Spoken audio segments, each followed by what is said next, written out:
ప్రస్తుతం మా ఛానల్ ద్వారా కవరేజ్ నుంచి వచ్చాను. ఇదే రామ జన్మభూమి బాలరాముడి ప్రాణ ప్రతిష్ఠ జరిగినటువంటి ప్రాంతం రామ జన్మభూమి. ఫ్రెండ్స్,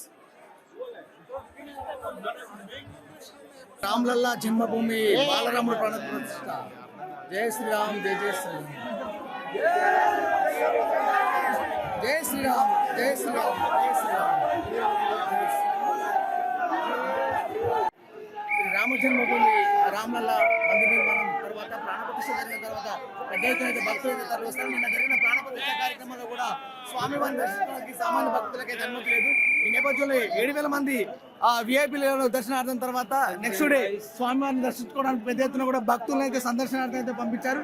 ఈ నేపథ్యంలో కూడా ప్రపంచవ్యాప్తంగా ఉన్నటువంటి హిందువులే కాకుండా దేశవ్యాప్తంగా ఉన్నటువంటి హిందువులు కూడా పెద్ద సంఖ్యలో కూడా స్వామివారిని బాలరాముడి ప్రాణప్రతిష్ఠ తర్వాత రెండవ రోజు దర్శించుకోవడానికి కూడా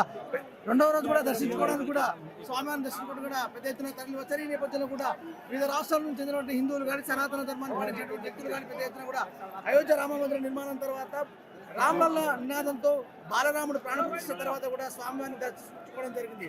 ఇదే ప్రధానంగా చూసుకున్నట్లయితే 500 ఏళ్ల కళ సాకారమైన తర్వాత అయోధ్య రామ మందిర నిర్మాణం కూడా ఈ యొక్క నిర్మాణం చేపట్టిన తర్వాత యావత్ ప్రపంచం దేశాలతో పాటు వివిధ దేశాలతో పాటు అటు నరేంద్ర మోడీ గారికి కూడా అభినందిస్తూ నిజమైన హిందుత్వవాదంతో ముందుకు సాగుతున్న సనాతన ధర్మవాదులు అలాగే కర సేవకుల్ని ఈ యొక్క నిర్మాణానికి కృషి చేసినటువంటి ప్రతి ఒక్కరికి ధన్యవాదాలు తెలియజేస్తూ ప్రతి ఒక్కరిని అభినందిస్తూ కూడా వారి యొక్క కృతజ్ఞతలు తెలియజేస్తూ యావత్ ప్రపంచం అంతా కూడా ఈ దేశాన్ని గర్వించే విధంగా కూడా హిందువుల ఐక్యతను చాటుతూ ముందుకు సాగుతున్న నేపథ్యంలో కూడా రామ్లల్లా మందిరాన్ని నిర్మాణం తర్వాత కూడా ఆ రామ జన్మభూమిలో కూడా ఎన్నో ఏళ్ల కళ సాకారమైన తర్వాత ఆ బాలరాముడి ప్రాణ ప్రతిష్ఠ ప్రతి ఒక్కరికి ఆనందదాయకమైంది. స్వామి వారి ఆ బాలరాముడి యొక్క మోము చూస్తే ఎంతటి కఠినాత్మకులైనా కూడా చిన్న చిరునవ్వుతో వాళ్ళ జీవితాల్లో సంతోషాలు నిండేలా కూడా ఆ బాలరాముడి యొక్క మోము ఉంది. అలాగే విగ్రహ ప్రతిష్టాపన తర్వాత కూడా ఎంతో మంది వేల మంది భక్తులు, చాలా మంది లక్షలాది మంది భక్తులు కూడా తరలి వచ్చి ఆ స్వామివారిని దర్శించడం చూసుకుంటే రామ జన్మభూమిలో కూడా బాలరాముడి ప్రాణ ప్రతిష్ఠ జరిగింది.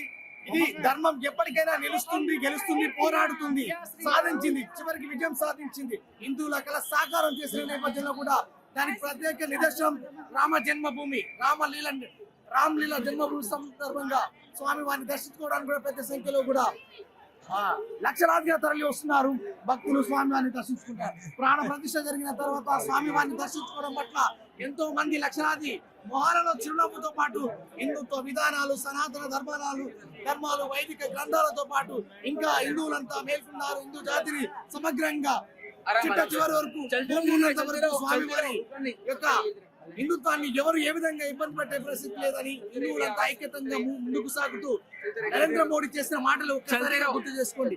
రాముడు టెంట్ లో కాదు మందిరాల్లో ఉంటాడనే నినాదంతో ముందుకు సాగుతున్నారు. 500 ఏళ్ల కళ సాకారం తర్వాత రామ జన్మభూమిలో బాలరాముడు ప్రతిష్టాపన జరిగిన తర్వాత ఎన్నో వేల మంది లక్షలాది మంది తరలి వస్తున్నారు. ఇదే రామ జన్మభూమిలో జరిగినటువంటి ఈ యొక్క నిర్మాణం తర్వాత బాలరాముడి ప్రాణ ప్రతిష్ఠ సందర్భంగా పెద్ద ఎత్తున భక్తులకు తర్వాత ప్రతి